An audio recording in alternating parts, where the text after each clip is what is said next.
صلی اللہ علیہ وسلم نے فرمایا ہے کیا فانتم اذا نزل فیکم ابن مریم و امامکم منکم.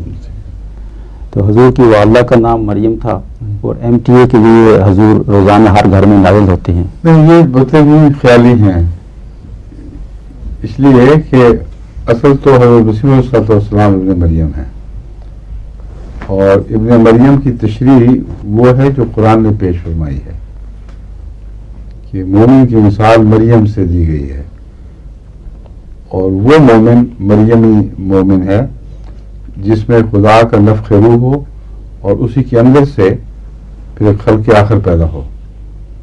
اس پہلو سے حضرت اقدس مسیح موعود علیہ الصلوۃ والسلام ہی ہیں جو مریمی حالت میں سے گزرے، یعنی نہایت پاکیزگی کے ساتھ نفس کی بیرونی کا ادنا بھی دخل نہیں ہوا اور خدا کی محبت میں غرق ہوئے.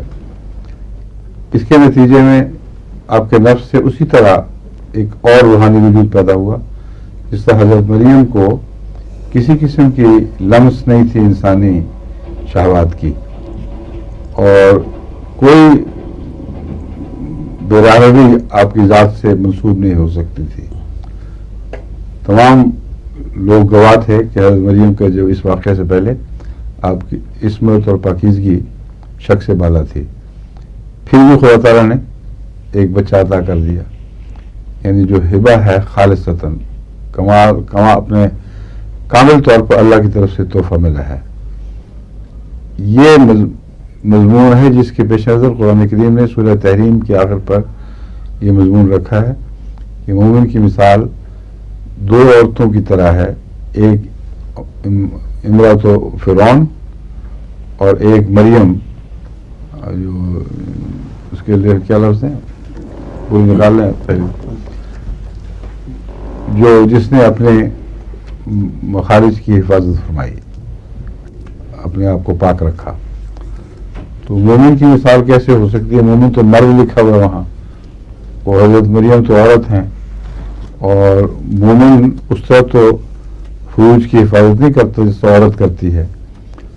تو اس سے ظاہر بات ہے، پتہ نہیں کیوں مولویوں کو سمجھ نہیں آتی، کہ مراد یہ ہے کہ روحانی طور پر وہ ہر ایسے سوراخ کو بند رکھتا ہے جس سے شیطانی خیالات اندر داخل ہو سکیں، ہر ایسے مخرج کی حفاظت کرتا ہے جہاں سے اس کی تمناؤں باہر نکلتی ہیں.